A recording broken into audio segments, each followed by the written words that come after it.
अस्सलाम वालेकुम जी।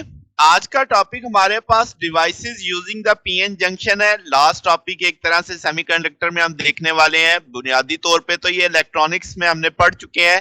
यहाँ पे जस्ट हम देखेंगे कि पीएन जंक्शन जो आप पी टाइप और एन टाइप पढ़ चुके हो, लास्ट हमने उनके जंक्शन देखा, हमने फर्मी लेवल को समझा सारे को। तो उसमें अब हम देखते हैं इनसे दो डिवाइसेस तो ढेर सारी हैं, मगर दो मशहूर डिवाइसेस मैंने यहाँ पे डिस्कशन में लाए। एक है रेक्टिफायर और एक है ट्रांजिस्टर। तो शुरू करते हैं, जल्दी जल्दी से इसका एक रिव्यू सा लेते हैं। तो डिवाइसेस जो हम यूज करेंगे उनमें है रेक्टिफायर। रेक्टिफायर क्या होते हैं? जो कन्वर्ट करते हैं एसी वोल्टेज या करंट को डीसी वोल्टेज या करंट में। ठीक है, यानी कन्वर्जन का काम करते हैं, अल्टरनेटिंग क्वांटिटी करंट या वोल्टेज को डायरेक्ट के अंदर। ठीक होगी बात। अब जैसे आप इस फिग में देख सकते हैं, आपको एक अल्टरनेटिंग वोल्टेज दिखाई जा रही है, एसी सप्लाई है, ट्रांसफार्मर लगा हुआ है प्राइमरी से सेकेंडरी वाइंडिंग के तौर पे।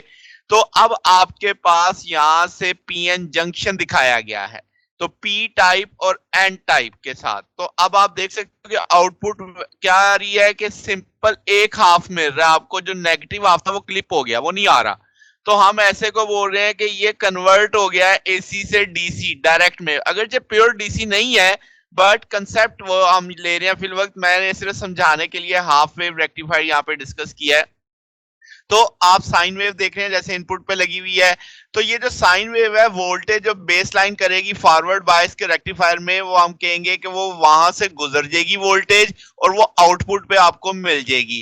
अगर एक मखसूस वोल्टेज से कम जो बेस लाइन वोल्टेज है, या उससे अगर कम वोल्टेज होगी, तो डायोड एक्ट नहीं करेगा, यानी वो रिवर्स बायस के तौर पे काम करेगा। तो वो आपके पास, हम जानते हैं सिलिकॉन के लिए कितना था, 0.7 वोल्ट।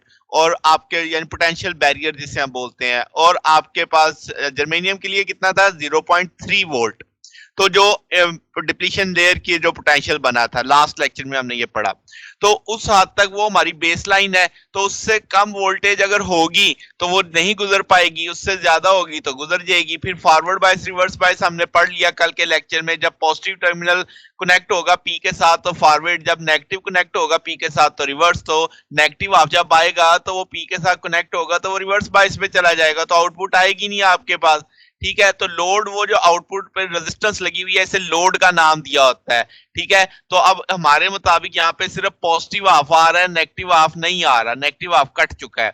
तो जो वोल्टेज आउटपुट पे आउट होगी, हम इसे कहेंगे इससे रिपल है, इससे हम फिल्टर लगा के स्मूथ कर सकते हैं। फिर वक्त वो हमारा कंसर्न नहीं है।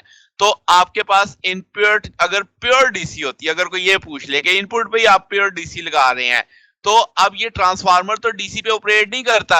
तो आप ये कह लो कि आपने ट्रांसफार्मर उतार के सिंपल डीसी लगा दी यहाँ पे। ठीक है, तो पीएन आपके पास जंक्शन का फॉरवर्ड बायस होगा। बस मतलूबा शर्त क्या है कि वो जो डीसी है वो हमारी बैरियर की वोल्टेज से ज्यादा होनी चाहिए। बात समझ गए? तो ये एक चीज ध्यान में रखनी है। और अगर हम कहें पीएन जंक्शन रिवर्स बायस है तो कोई भी करंट वहां से गुजर नहीं सकेगा। ये चीज ध्यान में रखनी है। ओके होगी बात। आगे चलते हैं। अब है ट्रांजिस्टर। ट्रांजिस्टर जरा डिटेल में देख लेते हैं। तो ट्रांजिस्टर बुनियादी तौर पे दो पीएन जंक्शंस का कॉम्बिनेशन होता है।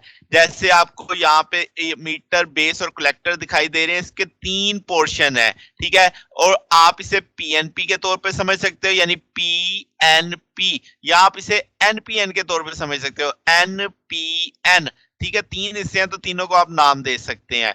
तो फिर वक्त मैं एनपीएन समझ रहा हूं, तो इसका मीटर मेरा एन टाइप है, बेस मेरी पी टाइप है, और कलेक्टर मेरा फिर एन टाइप है। ठीक है, तो एनर्जी बैंड डायग्राम आपको दिखाई दे रही है। ये C N C P C N, यानी मीटर के साथ जो आपके पास कंडक्शन बैंड है, ये आपके पास बेस का जो कंडक्शन बैंड है, और ये आपके पास कलेक्टर का जो कंडक्शन बैंड है। सेम वैलेंस बैंड भी आपको यहाँ पे रिप्रेजेंट किए जा रहे हैं।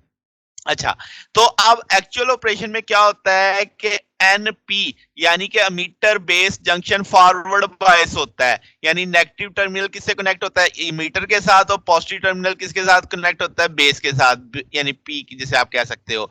तो अब आपके पास क्या होगा जी कि ये जो जंक्शन है बेस और कलेक्टर वाला, जो कि अब काम करेगा पीएन का। ठीक है, तो ये मेरे लिए क्या हो जाएगा, रिवर्स बायस होगा। ये ट्रांजिस्टर की वर्किंग में ऐसे है।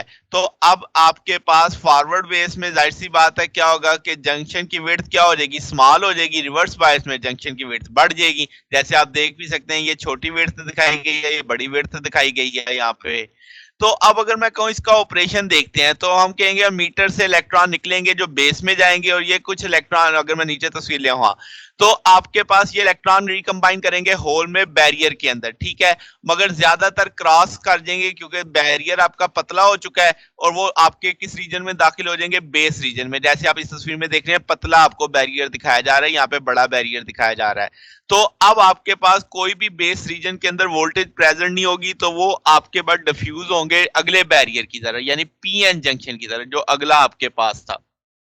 तो अब आपके पास जो बेस रीजन वाली यानी आपकी विड्थ है, इस तरह इतनी पतली रखी जाती है, बेस इतनी पतली रखी जाती है कि जो आपकी डिफ्यूजन लेंथ होती है इलेक्ट्रॉन की, वो आपके पास क्रॉस कर जाती है बेस रीजन, और वो चली जाती है उस रीजन में जो आपके पास बेस और कलेक्टर के अंदर है, यानी ये अगले दो पोर्शन के अंदर। अब यहाँ पे एक लफ्ज आया डिफ्यूजन लेंथ।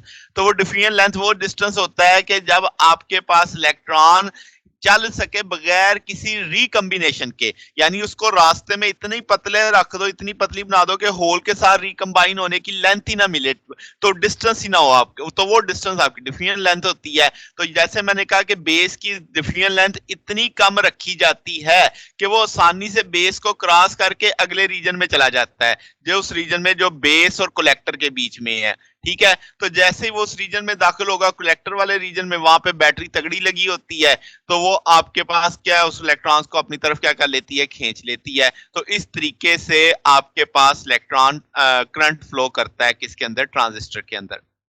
अच्छा, तो कलेक्टर रीजन में चूंकि हमने कहा positive terminal of the battery होता है, बैटरी बड़ी भी होती है as compared to input portion के लिहाज से, तो हम कहेंगे कि आपके पास वोल्टेज में काफी इजाफा हो जाएगा। अगर आप सिर्फ इस लूप को देखो, तो यहां से भी उससे एड मिली ना, इनपुट से भी एड मिली, तो वोल्टेज और करंट में गेन आ जाएगा आपके पास कलेक्टर वाले हिस्से के अंदर।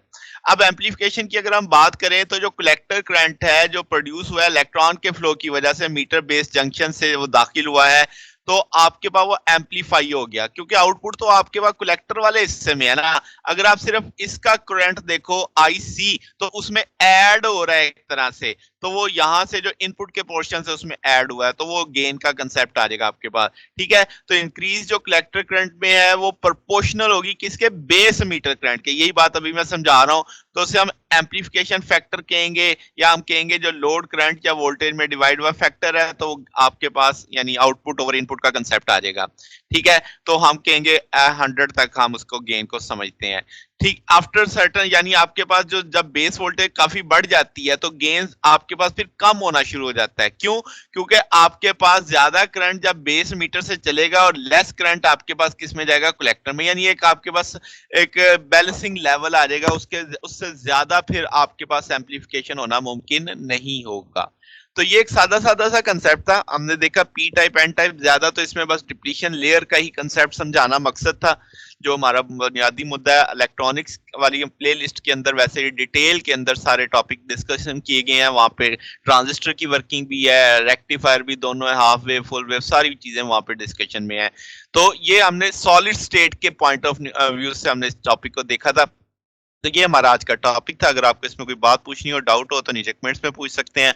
वीडियो अच्छी लगी हो तो वीडियो को लाइक कीजिएगा, दोस्तों के साथ शेयर कीजिएगा, चैनल को सब्सक्राइब कर दीजिएगा। अब तक के लिए इतना ही, बकिया इंशाल्लाह फिर नेक्स्ट देखेंगे। ओके, अल्लाह हाफिज़।